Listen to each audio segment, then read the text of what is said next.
তো বিদায়, তোমাদেরকে অনেক মিস করব।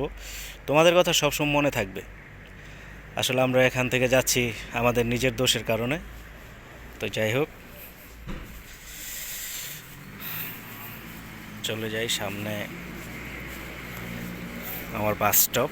ওখান থেকে গাড়ি করে শহরে যেতে হবে, শহর থেকে ওখান থেকে আবার এয়ারপোর্ট যেতে হবে। তারপর আমার গন্তব্যস্থলে আমি চলে যাব। আল্লাহ তাআলা আমার রিজিক যেখানে রাখছেন সেখানে যাব।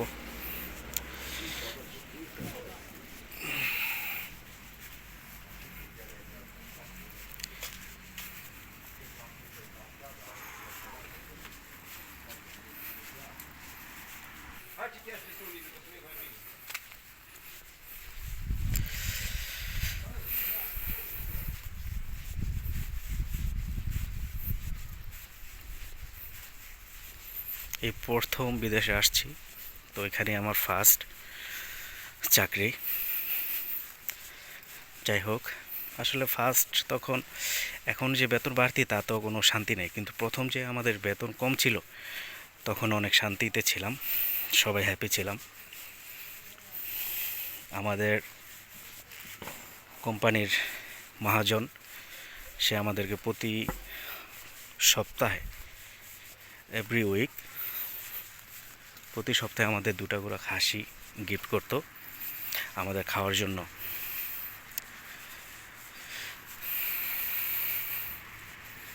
তো কতটুকু শান্তিতে ছিলাম। আর তো এমনিতে তো খাবার প্রচুর পরিমাণের দিয়ে যেত।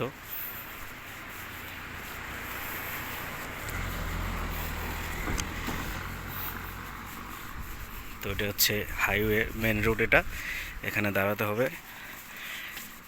এখান থেকে বাস আছে, বাস দিয়ে শহরে যাব। এটা অবশ্য একটু গ্রাম সাইড, গ্রাম এলাকা, ওই জন্য আমাকে গাড়ি করে শহরে যেতে হবে। আর এখানে অনেক আড্ডা দিতাম ব্রিজে এসে।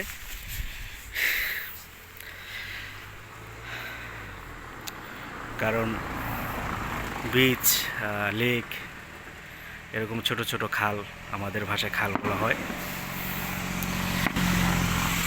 এগুলো দেখতে আমি খুব পছন্দ করি, তাই এখানে এসে দাঁড়িয়ে থাকতাম। তো ওই যে ওটা হচ্ছে আমাদের ফ্যাক্টরি, পুরোটা ইয়েলো কালার। ওখান থেকে আমি হেঁটে এখানে আসলাম। তো এটা হচ্ছে মেন রোড, মেন রোডের দিকে যাচ্ছি।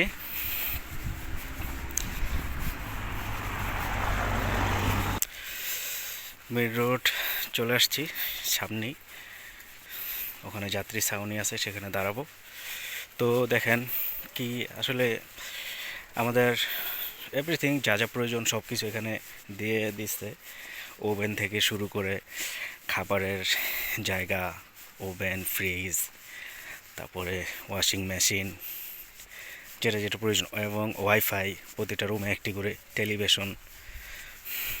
তো ভালোই ছিলাম। আসলে আমি এখানে এসে যখন বাংলাদেশে ছিলাম তখন চিন্তা করছি যে মানুষের মুখ থেকে শুনতাম বিদেশ অনেক কষ্ট, অনেক কষ্ট। আসলে বিদেশ অনেক কষ্টই, আর কষ্টটা বেশিরভাগ বাঙালিদের কারণে হয়। আর যাই হোক, এটা হচ্ছে বাস স্টপ। এখানে আমি ওয়েট করব গাড়ির জন্য, গাড়ি এখান দিয়ে আসবে আর এখান দিয়ে চলে যাব। তো বিদায়, এই এলাকাটা অনেক মিস করবো এখানে। তো যেটা বলতে চাচ্ছিলাম, মানুষ বলতো বিদেশ অনেক কষ্ট, অনেক কষ্ট। হ্যাঁ, বিদেশ অনেক কষ্ট, কিন্তু আমি এখানে আসার পরে আমার পরিবার, সবাইকে, বন্ধুবান্ধব সবাইকে বলতাম যে বিদেশ কষ্ট, কিন্তু আসলে আমি এখানে এসে কষ্টটা অনুভব করি নাই। আমাদের কোম্পানি অনেক আদর করতো, বললাম না, সপ্তাহে 2টা করে খাসি দিত। এক একটা খাসি মিনিমাম 25 কেজি গোছ হতো, 2টাতে 50 কেজি। তারপরে অনেক খাবার টাবার আছে। কিছু বাঙালির কারণে আজকে পুরা জায়গাটা মনে করেন তছনছ, নষ্ট করে ফেলছে ওরা। তো যাই হোক, এখানকার আমার যতটুকু, আমি 3 বছরে আমি এখানকার, আমি আমার দেশের রেপুটেশন রাখার চেষ্টা করছি এবং আমি রাখতে পেরেছি। আমাকে এখন পর্যন্ত কোম্পানি অনেক ভালো জানে এবং আমাকে যেতে দিতে চাচ্ছে না, তারপর আমি চলে যেতে চাচ্ছি। যাই হোক, চলে যাব। আর অবশ্যই আমার জন্য দোয়া করবেন। আর ইনশাল্লাহ আমি যেখানেই যাই না কেন, যতদিন বাইরে থাকি না কেন, আমার মাথায় সবসময় এটা থাকবে, আল্লাহর ইচ্ছা ইনশাল্লাহ যাতে আমি আমার দেশের রেপুটেশন সবসময় রক্ষা করতে পারি, আমার দেশের মান সম্মান সবসময় ধরে রাখতে পারি, রক্ষা করতে পারি। আমার কারণে যাতে বলতে না পারে যে তোমরা বাঙালিরা খুব খারাপ। আসলে এটা এখনও আমাকে কেউ বলতে পারে নাই। হয়তো বলছে যে দেখ, আমাকে এমনটাও বলছে ডেকে যে আসলে তোরা এমন কেন, তোরা এমন কেন। আমি বলছি দেখেন ম্যাম, হ্যাঁ সবাই তো এরকম না, ভালো মন্দ সব জায়গায় আছে। তখন আমাকে বলছিল যে হ্যাঁ আমি তোকে দেখলাম, তোকে দেখলাম, আমি আরও কিছু আরও আমার মতো আরও কয়েকজন আছে, তাদেরকেও দেখছি যে কিছু লোক হ্যাঁ ঠিক আছে এখানে, কিন্তু বাকি বেশিরভাগই ওই রকম। তো যাই হোক, আলবিদা এখান থেকে।